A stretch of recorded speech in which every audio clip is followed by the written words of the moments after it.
Hi, hello, friends. Welcome back to Night Court Narrative. Good morning. I usually have way more energy, but my god, I feel like I'm still in bed.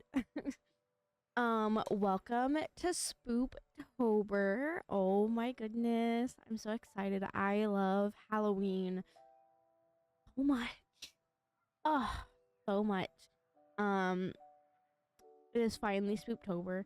I know this is gonna sound really weird because obviously I don't know if y'all know this, but these videos are semi pre-recorded. By semi, I mean these videos are in fact pre-recorded. So I typically record a few videos at a time, depending on how fast I read them. So with that also being said, happy Karma release day. I'm recording this August 22nd. And you're not seeing it until October 3rd.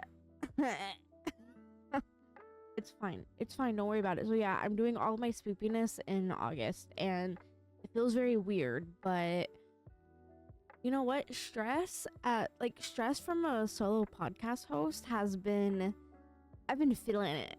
I have been feeling it. I need a co-host, man. But either way, we are continuing the spoopiness. We are discussing License to Bite.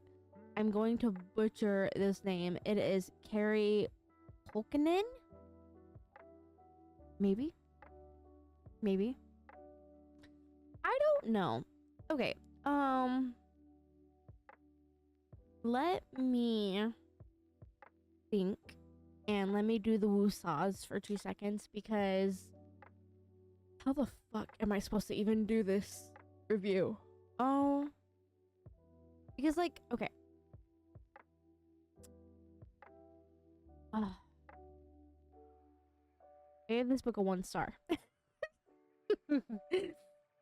Okay, I gave this book a 1 star. And if y'all know me, y'all know some flaming is about to go on.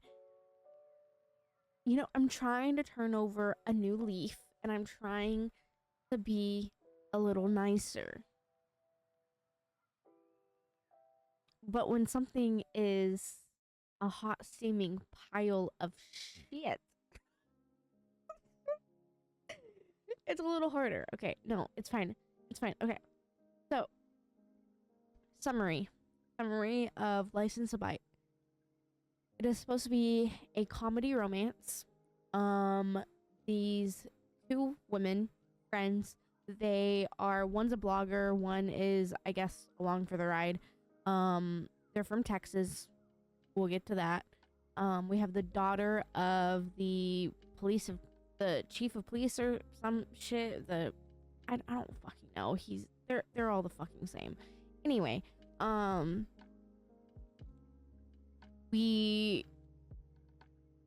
I guess they both go to New Orleans so that she can blog Mardi Gras. They end up drinking a little bit too much, accepting a ride home from strangers because why the fuck not? And those strangers end up turning to be vampires. So she gets marked by one of the vampires. Marking humans within city limits is illegal, as well as biting them. It is illegal. You have to have a license to bite, obviously. And he ends up marking her not the correct way, unfortunately. So he ends up biting her mate wise rather than like your mind wise. So that's interesting. So they end up going to yet another party the next day because, you know, she's upset that her father called her out on her idiotness. So she ends up going to a party the next day. She ends up, I guess, sensing the mating bond. So she's like, where the fuck is he? And he's glamored and shit. He ends up following her. She's doing dumb bitch things where she's trying to take a fucking selfie and then she ends up basically like walking into the middle of the road, getting hit. She dies. Fucking dumb bitch. And so he runs over there and he's like, I have to save her. Mind you, he also thinks that she is the reincarnated love of his life that died maybe like, I don't know, fucking, I never got that far, maybe 20 years ago. Who the fuck knows? I checked out so early on in this book, I have no idea. But apparently, he thinks that she is the reincarnation of the love of his life. And obviously, no. So he ends up turning her. She literally wakes up in his attic the next day with 0 questions. Like, oh cool, I'm here. In an attic. With a stranger. Bet. So, yeah, everyone have a good day. Like, okay. And then the only thing I have, because as I mentioned, I checked out so heavy in this book. The only other thing I have is that she ends up becoming more powerful than like the oldest vampires, like the sires. And I'm just like,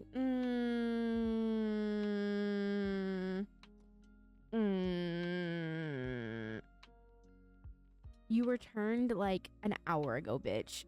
Calm the fuck down. Sit the fuck down. It you know, it's fine. It's fine.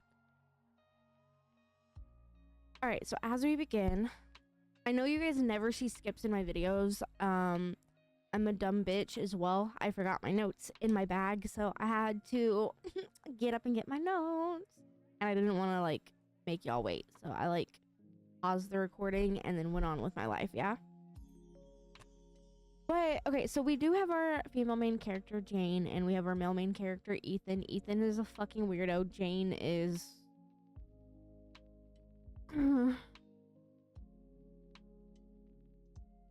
Listen, I'm just gonna go into it. I'm sorry. I gave this book a 1-star rating. The comedy, it's supposed to be a comedy romance. The comedy is nowhere to be found. At all. Like, I wouldn't even go as far as doing the joke, is comedy in the room with us? Like, comedy is not even in this universe. It is so fucking dry. The characters are so fucking dry. Like, to make everything so much worse, Jane, our female main character, she literally refers to herself in 3rd person the entire book. And that enough just makes me want to bash my fucking head in, because I would never... Oh my god, Elvish loves Halloween. Oh my god, Elvish is hungry. Like, that is so fucking cringe. Like, be so fucking for real right now. You are a grown-ass adult, and you're really over here fucking talking like 3rd person fucking ooh wannabe fucking bitch. Oh, nope. Elvish, calm down. You promised. You promised. And then, as I mentioned, she has no survival instincts whatsoever. She has no survival instincts whatsoever. She's kind of like the person that just like completely bitches and moans the entire fucking time. Like, oh my god, like obviously I know what I'm doing. But then whenever like they don't give her any attention, she's like, oh my god, pay attention. I'm just like, bitch, shut the fuck up. Like, nobody wants your fucking e-girl ooh ass. And then, like, with that also being said, she's so overly fucking confident. Like, she is literally so overly confident where it's not like, oh, I know. Like, okay, cool, like, I actually don't need your help, but I appreciate your help. No, like, she is so overconfident to the point where she's just fucking, like, moody and bratty the entire time. And it literally turns her into a massive cunt. Literally. Like, there is no reason why... I understand it's a comedy romance. There's no reason why romance should be at the end of that. First of all, comedy shouldn't even be in that, because there's clearly no comedic bone in this author's body. But there should not be romance anywhere in this, because she's so insufferably unkind. I would never see anyone in their right mind falling for her unless they just had self-esteem issues and they hated themselves. I'm just saying. And then, like, on top of that, too, like, the writing style was so cringe. And as mentioned, dry. Absolutely cringe. And like, the comedy was dry, the commentary was dry, the characters were completely boxy and absolutely like one dimensional. I felt nothing for any of the characters. The characters had no personality whatsoever.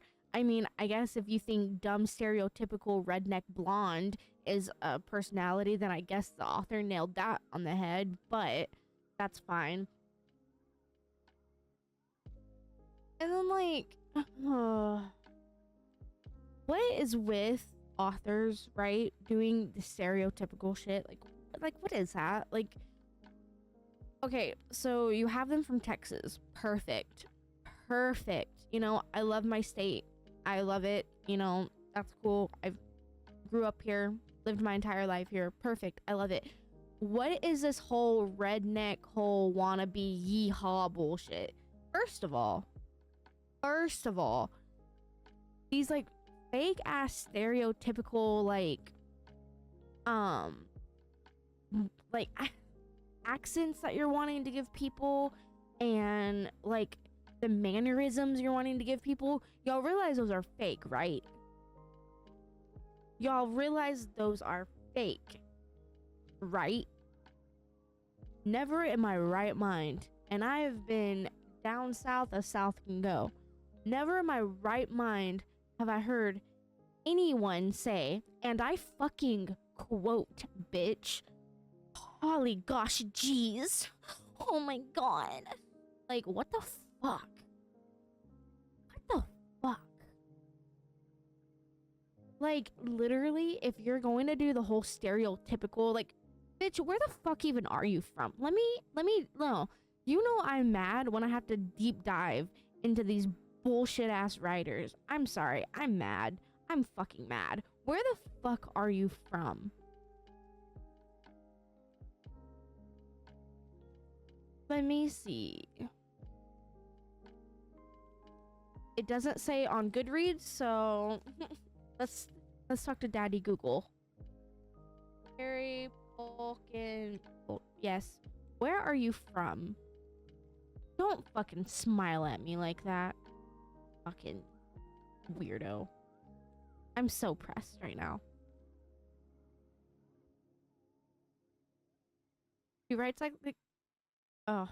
She writes like she's from New York. Are you from New York?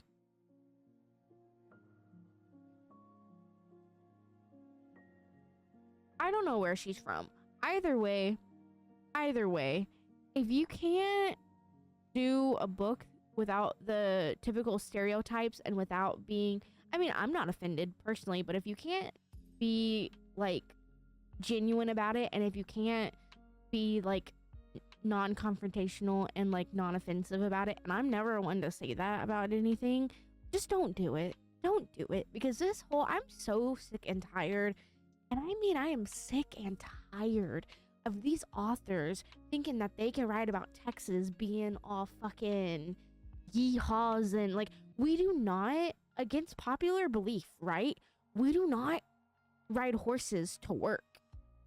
And I have heard that so many times from people from different states. We do not ride horses to work. I don't go out fucking cowboy hat yeehawing fucking. I think the weirdest shit we've ever said here is like, if it's raining super hard, I mean, it's raining so hard like a cow piston on a flat rock. I mean, we say like weird shit like that, but I've never in my life, never in my 30 years of living, have I ever fucking heard, hold on, let me get, it's so out of there, I need my notes. Holy gosh, jeez. What the fuck is that? Oh, and then, if you, I'm so fucking pressed right now. I am like literally trying so hard to be nice. I'm trying so hard. And if you're like, this is Elvish being nice, yes, this is me being nice. Because if y'all haven't seen some of my other 1-star ratings, yeah. Listen, oh my god, she tried so hard. I can see, like, also, like, I can tell, and I mean, this is just me assuming, obviously. I can tell there were some um things that the author would put in there where she would just like sit back in her chair, look at that, and laugh at her own joke, like, nice, they're gonna love it. Mind you, what we are quote unquote going to love is this is this is literally a quote from the book. I was turned by an Edward Cullen and a Jack Sparrow wannabe.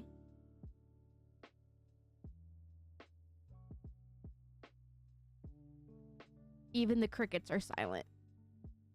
Oh my god, you're so clever. You're so clever. Mind you, she attempted the sire, so his name is Gaston.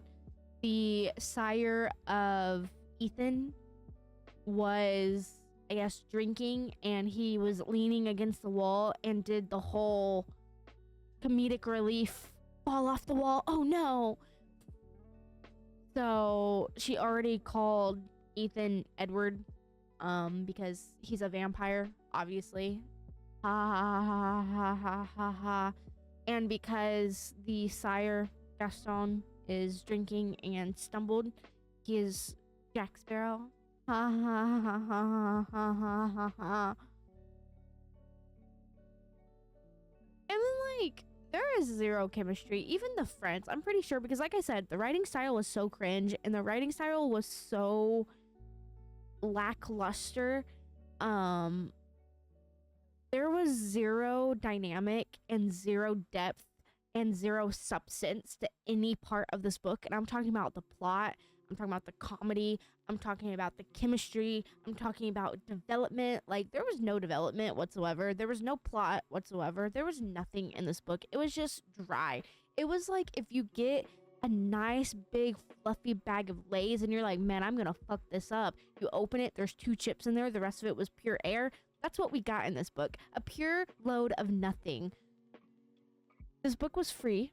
It was free. It was on one of the Stuff Your Kindle days, and I was very grateful for it. I am so very grateful for it. The cover was nice. The name was nice. I was like, you know what? This is a beautiful cover. Of course I'm gonna get it. I want a refund. It was free. I want a refund. Now. Because what the fuck was this? Oh my god. And the last thing I'm gonna say, because no, like, I'm reading my notes, I'm getting pissed again. Like, I'm so fucking irritated. Mind you, like, go back like 30 seconds and re-listen to everything I just fucking said, okay? She's doing absolutely nothing. She's like literally just sitting there, just minding her own business, probably thinking of what 2 plus 2 is, because knowing her, she probably thinks it's like 7 or some shit. She's over here just minding her own business, and of course, he's over here like, oh man, I'm so hard. Oh my god. I can't wait to see her. Oh my god. Like, I understand intrusive thoughts. I get that. You know, I've looked at my man before and I'm like, damn. Like, you know what? You know what? Yes. But a pure stranger that you have no clue who it is. You literally met them. I understand they knew each other for a day, barely. You met her a day ago. So altogether, if you take the times that you weren't with her together, you've met her for probably about an hour. That's as long as you've known her. And now you're already fantasizing of being in her. You've held maybe a minute conversation with her, probably have exchanged about 20 words with her. No, just no. And like, I understand that does happen in books, but, or I mean, in like real life, but like in books, no. I feel like it was forced. I mean, like, absolutely everything else in this book. I genuinely don't know where any of the jokes are in this book, because I'm pretty sure they were making jokes all throughout the book, but I was straight faced the entire time. And mind you, this is only like a 200-page book, so it's a very quick read. And I want all of my time back. So, you know what? Oh my god. And then I know I lied. Yes, the final thing. This proves my point, and I understand the author's probably going to be like, well, I intended that. Well, be nice. Be nice. So it was like the day after, or it was like the day that she got turned, right? Ethan ends up taking Jane's phone and messages her best friend Sophie, the girl that she's at Mardi Gras with. And he literally just sends her a message sounding like the most stereotypical airheaded blonde ever. Like, oh my god, girl, I just went home with a hottie. And she's like, bet, bitch. And like, she's like, oh my god. Like, bitch, you can't even get offended by that. You can't even, like, he even did the dumb bimbo bitch thing because he knows you, especially, like, after the longest hour of the century, apparently. I don't know. I just think... I think this book was garbage. I can't even... I'm sorry. I can't. I'm trying so hard. I'm like really not trying to be mean. I think this book was garbage. It definitely deserves all of the bad reviews that it is in fact getting. The 5-star reviews on there, I'm gonna be real, I'm pretty sure they are either paid or they're her friends or family. Because you know, you don't ever want to talk down on your family, but if you actually scroll down on Goodreads, and I'm on Goodreads right now, there is an overwhelming amount of 1 and 2 stars. I would listen to those. Because what the fuck was this book? I don't know. Either way, do I recommend? No. Save your time. Literally, if you ultimately really hate yourself and you just want to really give yourself a horrible time, pick this book up. It's 200 pages long. I think the audiobook, if you wanted that, I think it was only like 4 hours long. So if you want to really have a shitty time, go ahead, read this. But this is not a good start to Spooktober, and you should be ashamed of yourself. I am just saying. But on a happier note, I hope everyone has a very, very wonderful day. Spoiler alert, the next video is gonna be so much better. So if you're coming in later, go ahead, watch that video, because at least they knew what they were doing. Anyway, oh my god, I need to stop throwing shade. Okay. I hope everyone has a wonderful day, and as always, stay well hydrated, get some snacks, and yeah. Oh, I just spilled my water all over myself. See, I talked about Jane too much. I'm fucking turning into her. I gotta go. Bye.